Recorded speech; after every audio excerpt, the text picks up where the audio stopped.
Meta is quietly preparing something big. Just in the past couple of days, Meta has pulled in two of the most influential design leaders in modern technology. Alan Dye and Billy Sorrentino led the visual language for almost every major Apple product interface of the last decade. Things like the iOS 7 redesign, the entire personality of Vision OS, and even the recent Liquid Glass. All of that came from their team. And Meta didn't stop there. They also brought in a product director from HBO and Warner Brother who worked on immersive entertainment and cinematic experiences, including some of the home environments on Vision Pro you can watch movies in. This is not just normal hiring. These are deliberate moves. At the same time, reports are saying that Meta is reducing the Metaverse spending by almost 30% next year. Most people think that this means slowing down, but when you look at the hires they're making, it looks more like a reshaping of the future of XR into something completely new. If you own a Quest 3, you should pay attention. This could be the start of the next big shift. Here's the thing, okay? People at this level don't just leave Apple unless something meaningful is happening. People like Alan Dye. He's been the VP of Apple's design team since 2015, overseeing interfaces across the iOS, watchOS, and the complete layout of Vision OS. He's defined the visual language of Apple's entire ecosystem. He's pretty much shaped how modern devices feel and respond, considering that most devices are chasing the feeling that Apple has on their devices, whether it's a mobile device or Vision Pro as well. The fact is, Alan Dye is moving into Reality Labs to start a brand new creator studio, which is going to be directly under Andrew Bosworth, the CTO of Reality Labs. Now, this isn't to say the primary reason they're moving over there is for the Quest. Reality Labs does more than that. It does the Ray-Ban metas, the Ray-Ban displays. But if you look at the Apple ecosystem, you can see there's a very particular design throughout all of their products that fits well together. That means likely bringing in both Alan Dye and Billy Sorrentino is done so with the goal of creating that same type of ecosystem, not visually, but bringing it all together on Meta's Reality Lab devices so that they all feel seamless and interconnected. Likely things like the Ray-Ban Meta displays and the Quest and other future hardware are going to benefit from a more consistent and better design. We'll talk about it more in just a second because I think the WB HBO hire is a huge indicator as well. But with the fact that it's been hinted that next year we'll get a device that could be a direct competitor to the Vision Pro, seems like a very interesting time to bring these people on. That device is supposedly going to be a Quest headset that uses a pack just like the Vision Pro does that connects with a cable to the headset, allowing it to be lighter, but it's going to cost significantly less than the Vision Pro, likely designed for productivity and entertainment purposes, just like the Vision Pro is.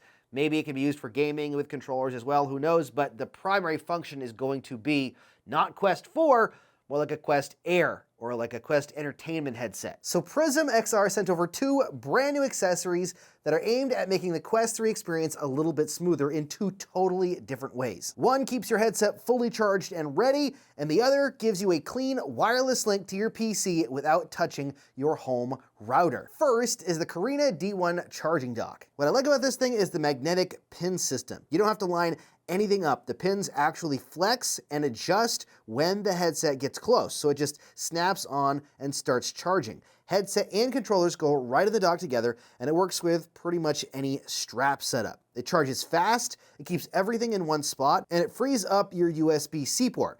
And if it's in your bedroom, you can turn the LEDs off so it stays sleep-friendly. The other accessory is for wireless PC VR players. This is the Pupus S1 Lite. And the idea is simple. Instead of relying on your home Wi-Fi, this creates a dedicated connection between your PC and your headset. It's a Wi-Fi 6 dual band, so you get up to 1500 megabits per second across both channels, which is more than enough for smooth wireless PC VR. You plug it in, it sets itself up, and PrismXR's desktop app even has a one-click check that scans your setup and gives you recommendations if anything needs tweaking. It works with Steam Link Virtual Desktop and all the usual tools, and it supports every modern Quest headset. So if you want to tidy up your charging setup, or if you want a dedicated wireless link to your PC for PC VR, check out PrismXR's newest products. There are links down in the description. Alan Dye didn't just come by himself, he brought one of his closest deputies, Billy Sorrentino, with him. They were hired together to create this creative studio inside of Meta Reality Labs. Now, these aren't leaks, these are facts, because Zuckerberg and Boz both made statements about their hires. Zuckerberg specifically focusing on a new era of AI glasses and a next generation of products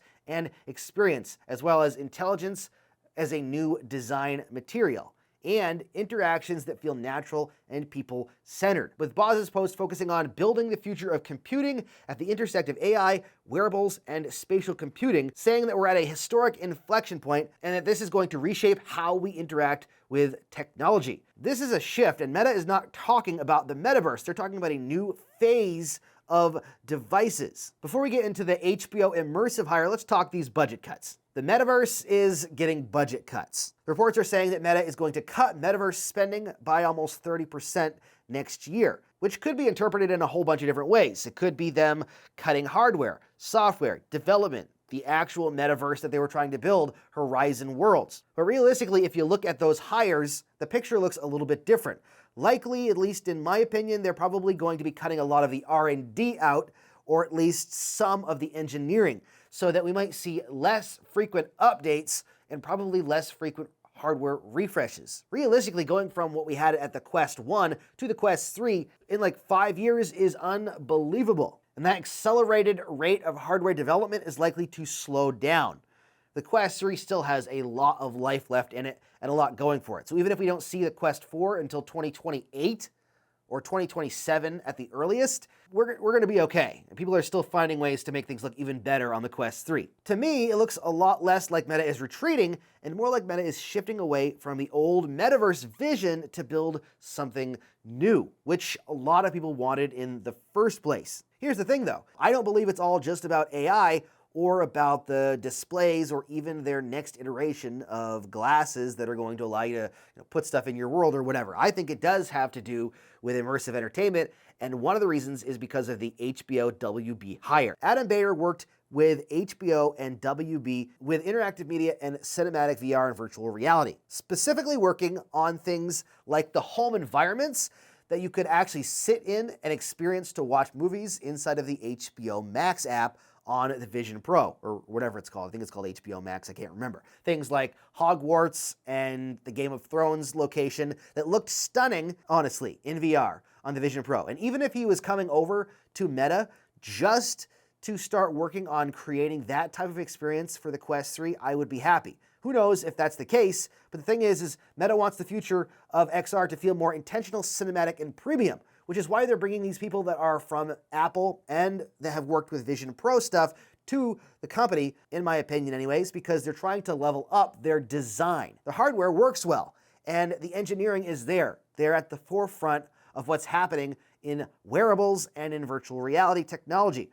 But their design leaves something to be desired, and this could be a massive major shift in the way we see design done, both for VR and for mixed reality and any other wearables that they are designing for the future. But realistically, what does this actually mean for Quest 3 owners? Well, it could very well mean better design and interface cohesion, creating an ecosystem similar to what Apple has done, where everything is cohesive and designed together, and it looks and feels like one designed system. Plus, more natural interactions, hopefully better ways to interact with menu systems and the platform itself. Plus, hopefully higher quality mixed reality experiences and better spatial UI that feels closer to something like a Vision Pro, but with Meta's own twist on it. Hopefully high quality, looks great, functions great is the key, and it's easy to use. Plus, we already know they're pushing towards polished entertainment and media content with bringing on James Cameron, which is another reason I don't believe they're stepping away